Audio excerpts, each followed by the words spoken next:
me. My name is Melissa. I have a bachelor's degree in elementary education, and I have a master's degree in learning and technology. And I have a super passion for learning, education, and especially reading. So we're going to be doing a lot of new things here with Little Owl Academy and the YouTube channel. But one of the things we're going to do is a Thursday video. I'm going to be giving you my Thursday ideas or best picks for stories for the week. I have 2 young children. I will be mostly focusing on books for younger children before they go to school and new school students like preschoolers and kindergartners. It is so important to be reading from that very young age. And as I was working on my master's degree, I learned that a lot of people don't know what books to read to their children. And that's okay. It's okay to not know. So I'm going to be giving you some new ideas and about 4 or 5 books each week that maybe we found at the library or that I've bought or new books that are really fun for me and my children that hopefully you can find and enjoy with your children. So let's get started. My first book for the week is called On the Go. Now this one doesn't have an author for it, but if you look on the back, pretty books, okay? Super fun. I actually bought this for my son on Amazon without seeing it, and I'm really pleased. There's lots of different kinds. We also got the farm one, but I love it because for young children, these are all tabs, so they can go straight to a new page really fast, and each page is a pop-up. So for example, this page is talking about the helicopter, and you can pop up and find out who he's saving inside. So the pop-ups, which I love for young children, plus there's little things you can read all throughout the story. So fun suggestion for you and your children on the go, or simply type in pretty books. Down below, I'll give you a link to this specific book, but they have lots of other ones that are really fun. Our next book, I have been struggling and wanting to find ways to include nonfiction books for my children because I know when they go into the public school system it is so important. And I found this book this week, Building a Snowman. At our library, it was showcased on the winter book table, and I absolutely love it because it's really simple, but it's very informative and nonfiction table of contents. But I love the real pictures, okay? It's fun to play outside. Let's build a snowman. So they're able to relate to this, but it's also a great intro to a nonfiction book. I will be looking for more books like these.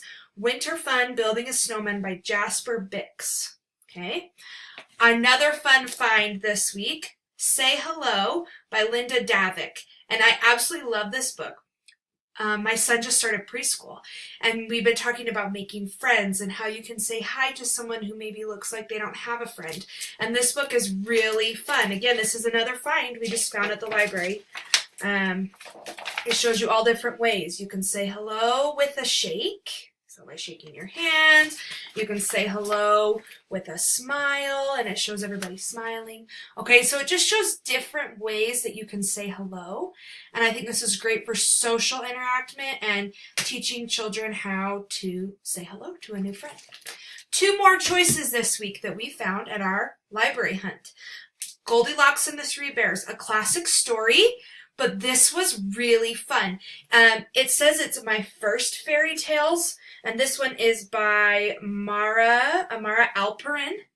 And I loved it because the pictures are really, really fun. It just tells the classic story, but to me, a book for children needs to have fun and exciting pictures, especially in this day and age where TV shows, iPads, movies, they're so readily available, and those just suck in children, which is okay sometimes.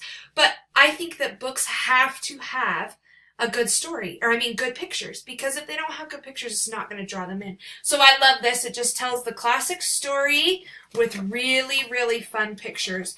This was another library find for us, but I'm going to buy this one because I thought it was so fun. So watch for that one. The last one, this one's a little bit more for beginning readers, although my 3-year-old son loved it as well. I love this because of the handle. I think it's so fun. It shows a creative way to be able to carry around your book. And I like this for another reason as well. A lot of animal books mostly focus on like animals in the jungle, animals in the forest. They're all different, but this kind of combines it all into one. It talks about forest animals and animals in the garden, and even at the end of the book, talks about pets, and then talks about bugs, which I thought was so fun to include all in one. So they get those animal words, but it's focused on all the different areas. So I hope this gave you some fun book ideas this week. Follow this YouTube channel for more book ideas, more preschool, kindergarten, pre-K, toddler, baby ideas. I'm going to be sharing a lot of my things that I have learned with you on this channel. Check below for my website, Instagram, and some other things you can follow as well. And I look forward to hearing from you in more book suggestions from me coming next week. See you later.